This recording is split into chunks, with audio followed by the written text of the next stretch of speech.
Hello everyone, आज हम लोग एक्सरसाइज 5.2 को स्टार्ट करने वाले हैं, जिसमें हम लोग लास्ट वीडियो में हम लोग इसका इंट्रोडक्शन देखे थे। अगर आप इंट्रोडक्शन इसका नहीं देखे हैं तो मैं रिक्वेस्ट करता हूं कि इसको इंट्रोडक्शन देख लें। लास्ट वीडियो में हम लोग क्या क्या पढ़े थे उसको थोड़ा देखे थे हम लोग। इसमें पढ़े थे हम लोग कम्प्लेक्स प्लेन क्या होता है, ये पढ़े थे, जिसमें हम लोग ऑर्गेनिक प्लेन जिसको बोलते हैं हम लोग, कम्प्लेक्स प्लेन को ऑर्गेनिक प्लेन भी बोलते थे। पोलर फॉर्म क्या होता है कम्प्लेक्स नंबर का, ये पढ़े थे हम लोग।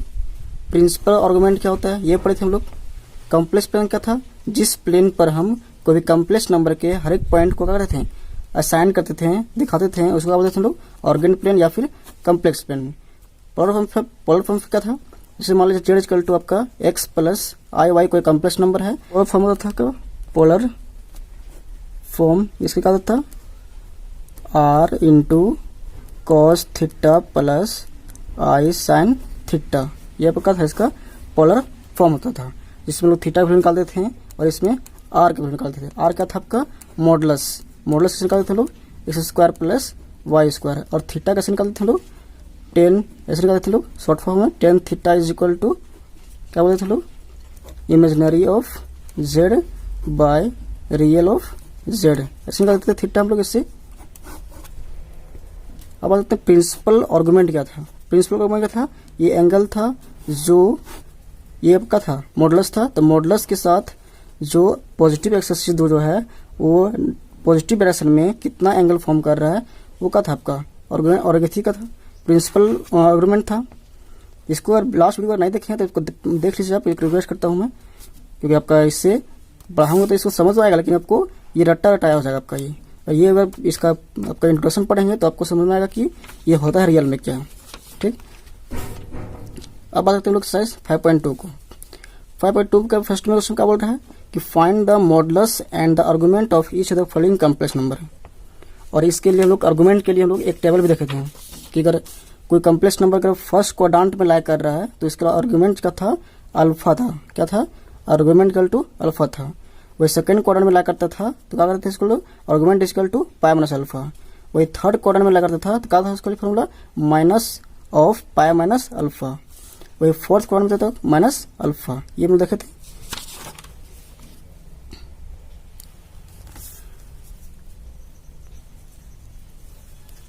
देखते हैं क्वेश्चन नंबर फर्स्ट, इसमें बोल रहा है हमको मॉडुलस निकालने बोल रहा है, और क्या बोल रहा है हमको आर्गुमेंट निकालने बोल रहा है, मॉडुलस और आर्गुमेंट। तो पहले हम निकालते हैं लोग आर्गुमेंट, पहले मॉडुलस निकालते हैं। मॉडुलस निकालने का फॉर्मूला क्या था, root under x square plus y square. X कितना ये है तो यहाँ पर देंगे -1 का होल स्क्वायर माइनस प्लस -√3 का होल स्क्वायर।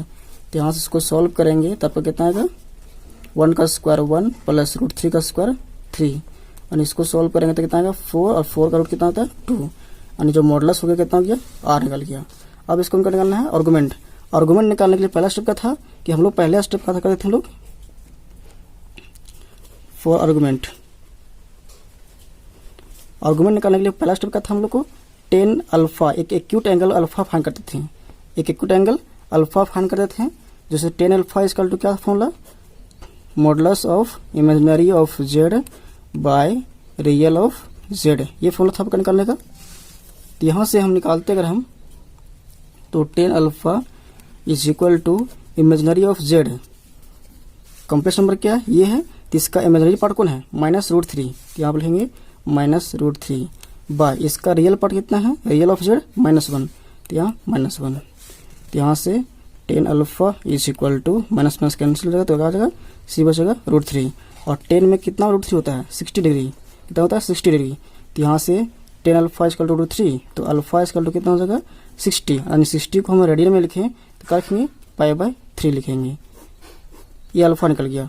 अब देख सकते हैं लोग क्या कि ये किस क्वाड्रेंट में लाई कर रहा है, जेड जो है वो किस क्वाड्रेंट में लाई कर रहा है। तो नेगेटिव नेगेटिव दोनों नेगेटिव नेगेटिव है, तो हम जानते हैं इधर का होता है positive positive first quadrant, second quadrant में नेगेटिव पॉजिटिव, और थर्ड क्वाड्रेंट में नेगेटिव नेगेटिव, और फोर्थ क्वाड्रेंट में क्या होता है पॉजिटिव नेगेटिव। तो नेगेटिव नेगेटिव किस में होता है, थर्ड क्वाड्रेंट में। तो बोलेंगे कि since the complex number Z is lies in third quadrant, जो कॉम्प्लेक्स नंबर जेड है वो किस क्वाड्रेंट में लगा रहा है, थर्ड क्वाड्रेंट में, इसलिए इसका जो आर्गुमेंट होता था प्रिंसिपल आर्गुमेंट बोलेंगे। Principal argument is equal to, third quadrant में अगर ला करता था तो उसके लिए प्रिंसिपल आर्गुमेंट क्या था, ये था minus of pi minus alpha. तो यहाँ पर लिखेंगे minus of pi minus alpha. अब यहाँ से माइनस पाई का वैल्यू पाई हो गया और माइनस अल्फा का वैल्यू कितना रखे थे, पर अल्फा वैल्यू कितना निकाले लोग, पाई बाय 3। तो यहाँ पर लिखेंगे पाई बाय 3। अब इसको सोल्व करेंगे, माइनस इसमें सोल्व करेंगे तो एलसीएम लेंगे तो 3 पाई माइनस पाई बाय 3। तो यहाँ से जगह पर कितना 2 पाई बाय 3, और ये नेगेटिव का नेगेटिव, ये आपका इसका आंसर हो गया। ठीक, अब बात करते हैं इसका क्वेश्चन नंबर 2 का। क्वेश्चन नंबर 2 में क्या बोल रहा है, फिर से बोल रहा है वही मॉडुलस निकालने को बोल रहा है और आर्गुमेंट। तो मॉडुलस निकालने की फॉर्मूला का अप्लाई था यहाँ पर r is equal to x square plus y square. तो यहाँ से x का वैल्यू कितना है -√3 इसका होल स्क्वायर, और i का वैल्यू कितना है, y का कुछ नहीं है तो 1, तो 1 का स्क्वायर। तो यहाँ से आपका हो गया √3 का स्क्वायर 3, 1 का स्क्वायर 1, कितना हो गया 4, 4 का √2, और मॉडुलस कितना मिल गया हमको 2 मिल गया। अब हमको आर्गुमेंट निकालना है। आर्गुमेंट निकालने के लिए हमको कर देते हैं, आर्गुमेंट निकालने के लिए हम लोग पहले अल्फा निकालते हैं। तो 10 alpha equal to imaginary of z by real of z. तो यहाँ से 10 alpha is equal to imaginary of z कितना है, यहाँ पर इमेजिनरी ऑफ जेड कितना है, कुछ नहीं तो 1, और रियल ऑफ जेड कितना है -√3। यहाँ सबका 10 अल्फा इक्वल टू हो जाएगा 1/√3। ये तो मॉडुलस इसको कर देगा, पॉजिटिव कर देगा। तो यहाँ से आपका अल्फा बराबर कितना मिलेगा, 10 अल्फा इक्वल टू 1/√3। तो अल्फा बराबर कितना मिलेगा 30, और 30 को रेडियन में लिखेंगे क्या हम लोग, 30 को हम लोग रेडियन में लिखेंगे कितना पाई बाय 6, पाई बाय 6 हो गया आपका ये क्या, इसका अल्फा का वैल्यू।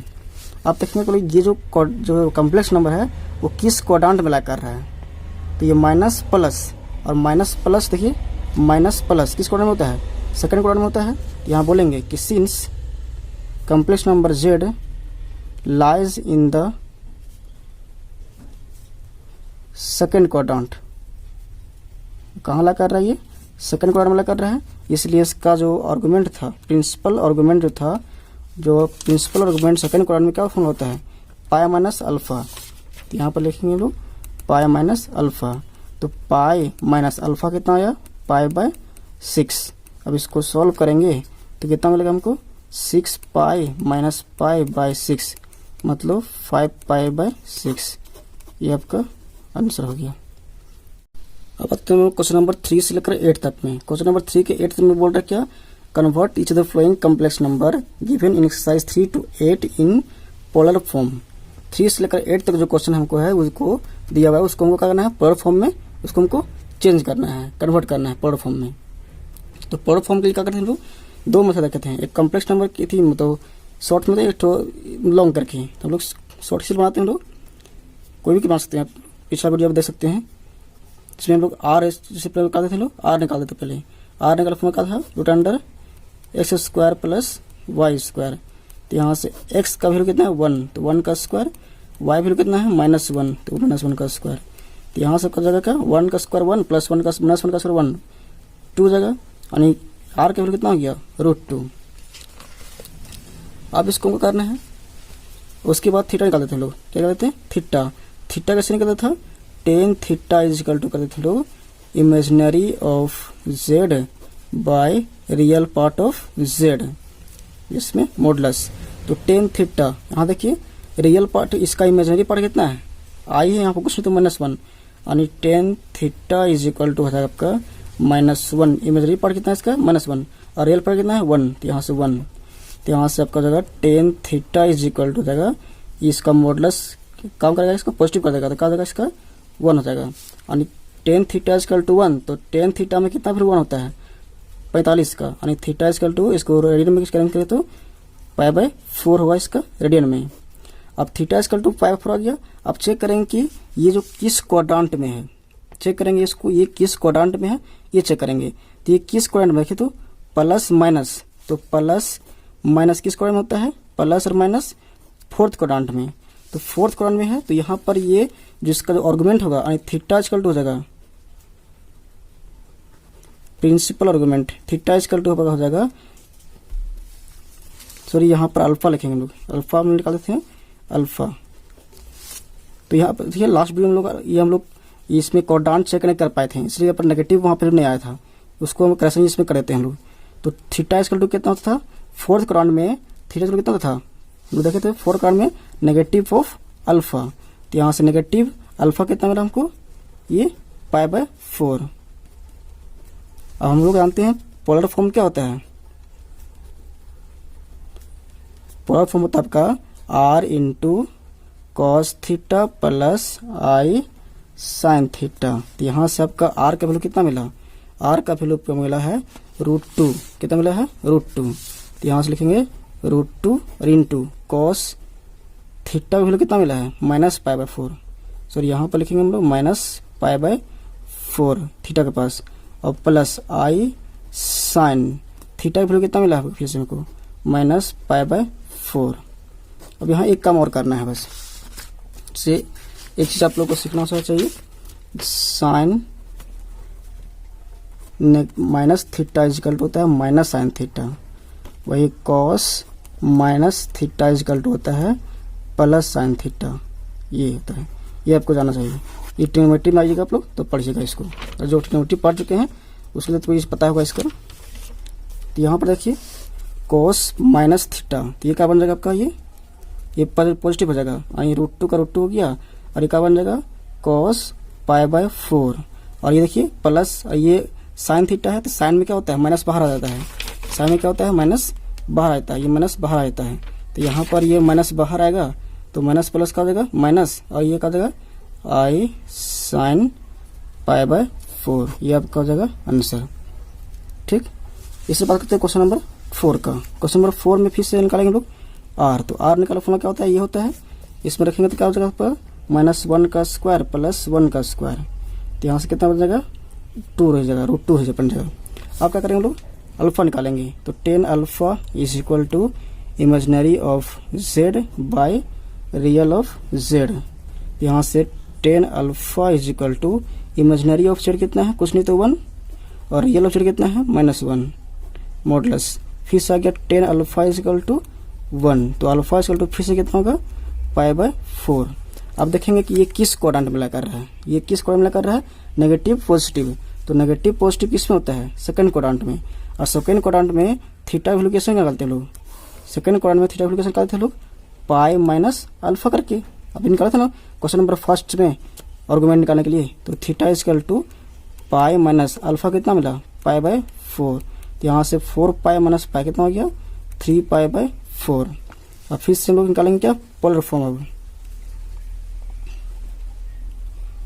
पोलर फॉर्म कितना होता है cos theta plus i sine theta into r का वैल्यू मिला √2, कॉस थीटा वैल्यू कितना मिला 3π/4 plus i sine theta value कितना मिला 3π/4, ये आपका आंसर हो गया इसका।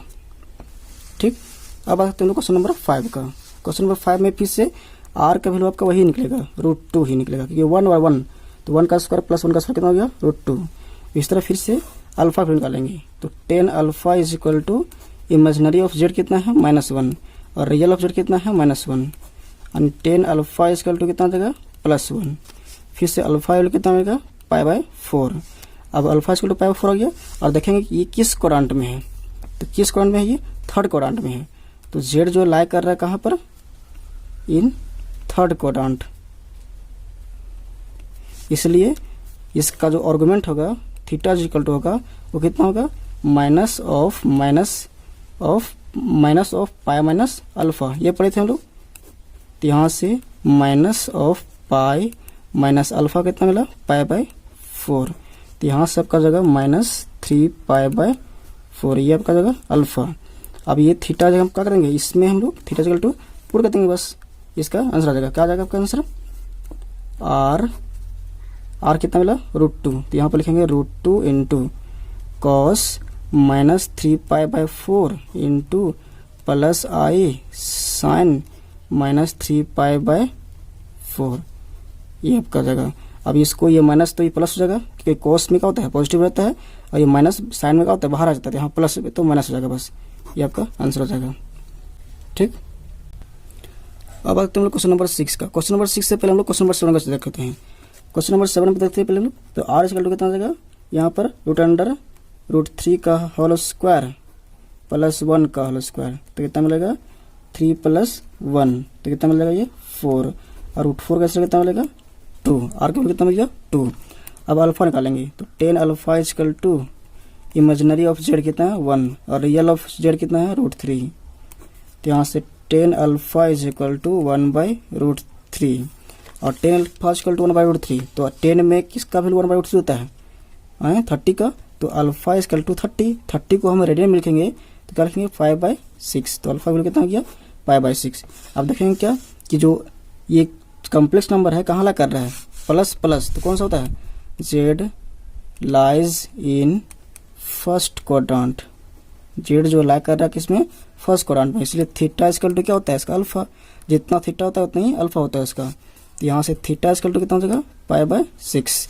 अब जो पोलर फॉर्म होगा इसका क्या होता है r into cos theta plus i sine theta, तो यहाँ से r का वैल्यू भी हमको मिला 2, तो यहाँ पर लिखेंगे 2 और कॉस थीटा का वैल्यू मिला 5/6 plus i sine theta value कितना मिला 5/6, ये आपका आंसर हो जाएगा। इससे क्वेश्चन नंबर 6 और 8 का देखने से पहले थोड़ा सा कुछ थ्योरी देख लेते हैं हम लोग। जैसे यहाँ पर इस मान लीजिए हम लोग ये फर्स्ट क्वाड्रेंट में था, फर्स्ट क्वाड्रेंट में अगर कोई पॉइंट था तो थीटा वैल्यू कितना था, थीटा वैल्यू अल्फा के बराबर था। वही अगर क्वाड्रेंट सेकंड क्वाड्रेंट में रहता था, सेकंड क्वाड्रेंट में रहता था तो यहाँ से थीटा जो वैल्यू होता था, थीटा वैल्यू यहाँ से पूरा आता था, तो इस थीटा वैल्यू कैसे निकालते थे, इस पूरे पाई में से हम इसको माइनस कर देते हैं, मतलब पाई माइनस अल्फा कर देते हैं। वही अगर फोर्थ क्वाड्रेंट में हो, इसमें कोई पॉइंट हो तो इसका हम लोग कैसे निकालते हैं, ऐसे निकालते हैं इस तरह करके, मतलब minus of pi minus alpha करके। वही इसमें निकालना हो, फोर्थ क्वाड्रेंट में कोई पॉइंट था तो इसके क्या करते थे लोग माइनस अल्फा करके निकाल देते हैं थीटा वैल्यू। तो वही अगर कोई पॉइंट मान लीजिए यहाँ पर है, कोई पॉइंट एक्स एक्सिस में है, वो भी पॉजिटिव तरफ, पॉजिटिव एक्सिस में, इधर कोई पॉइंट है, इधर नहीं, इधर पॉइंट है, तो इसका जो थीटा वैल्यू कितना होगा 0, क्योंकि यहाँ पर कितना एंगल बन रहा है, कितना एंगल बन रहा है, ये पर इसी लाइन पर इसी पर कोई लाइन है तो इसका कितना एंगल बन रहा है 0। वही अगर यहाँ पर इस इधर पर है, नेगेटिव डायरेक्शन में है, नेगेटिव तरफ है, तो यहाँ से यहाँ कितना एंगल बनता है पाई, तो इस पर अगर नेगेटिव तरफ कोई पॉइंट हो एक्स एक्सिस में तो इसका थीटा वैल्यू कितना होगा पाई। वही अगर वाई एक्सिस में हो, वाई एक्सिस में कोई पॉइंट हो पॉजिटिव तरफ ऊपर की ओर, वाई एक्सिस के ऊपर में हो, सॉरी एक्स एक्सिस के ऊपर में हो, तो यहाँ से यहाँ एंगल कितना बन रहा है 90, तो इसलिए यहाँ थीटा वैल्यू कितना होता है π/2। वही अगर इधर हो तो क्या करते हैं, इधर कितना बन रहा है -π/2। तो रखना है कि कोई पॉइंट अगर यहाँ पर है तो थीटा वैल्यू कितना होगा 0, पॉजिटिव तरफ, एक्स एक्सिस में पॉजिटिव तरफ। वही नेगेटिव तरफ है तो थीटा वैल्यू कितना होगा π/2। वही अगर वाई एक्सिस में है, मतलब एक्स एक्सिस के ऊपर में है, तो थीटा वैल्यू कितना होगा π/2। और वही नीचे की ओर है तो यहाँ से थीटा वैल्यू कितना होगा -π/2, याद रखना है आपको, ठीक।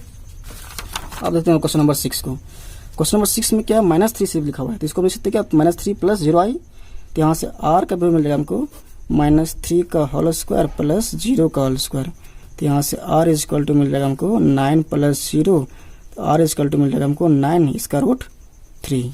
और ये जो -3 है, देखिए -3 को हम प्लॉट करेंगे, इसका पॉइंट यहाँ से क्या मिलेगा -3 और 0, तो ये -3 और 0 कहाँ पर प्लॉट होगा, x में -3, तो यहाँ पर मान लीजिए -3 है और y में 0, तो यहीं पर होगा, यानी ये -3.0, यानी ये हो गया। यानी जो -3 और 0 जो है वो कहाँ ला कर रहा है एक्स एक्सिस में, वो भी किधर नेगेटिव डायरेक्शन में, इसलिए जिसका थीटा कितना होगा पाई, कितना होगा थीटा पाई, भी जस्ट बताए थे हम लोग। अब थीटा पाई हो गया, अब सीधे पुट कर देना इसमें, पोलर फॉर्म इसका जो होगा वो क्या होगा r into cos theta plus i sine theta, तो यहाँ से r का वैल्यू मिला हमको 3, r का वैल्यू 3 मिला, तो यहाँ से कॉस थीटा वैल्यू कितना मिला pi plus i sine theta value यहाँ पर भी पाई, ये आपका आंसर हो जाएगा। इसलिए क्वेश्चन नंबर 8 का देखिए, क्वेश्चन नंबर 8 को में आई सिर्फ है, इसको लिख सकते हैं क्या 0 + i, यहाँ से r निकालेंगे तो 0 का स्क्वायर प्लस 1 का स्क्वायर, तो यहाँ से 1 का स्क्वायर हो जाएगा, 0 + 1 मतलब 1, r का वैल्यू निकल गया। अब जो i है इसको लिख कर इसका पॉइंट हम लिखना चाहें तो क्या लिखेंगे 0 1, और 0 1 जो है वो कहाँ ला कर रहा है, मान लीजिए ये यहाँ 1 है तो x में 0 और y में 1, तो ये पॉइंट होगा क्या 0 1। ये पॉइंट जो कहाँ ला कर रहा है आपका y एक्सिस में, और y एक्सिस में किधर, y एक्सिस के एभव में, एभव द x एक्सिस। तो इसलिए यहाँ पर जो थीटा वैल्यू इसका होगा वो कितना होगा π/2, यहाँ से एंगल कितना होगा π/2। तो इसलिए यहाँ पर इसका लिखेंगे पोलर फॉर्म इसका हम, तो क्या लिखेंगे r into cos theta plus i sine theta. तो यहाँ से r का वैल्यू कितना मिला हमको 1, तो 1 लिखिए ना, लिखिए cos theta value π/2 plus i sine theta value π/2। ये आपका आंसर हो गया। ठीक, यहीं तक था क्वेश्चन नंबर हमको, और अगर अपने से ट्राई कीजिएगा कुछ क्वेश्चन आगे से मिल के लेके। ठीक, थैंक यू।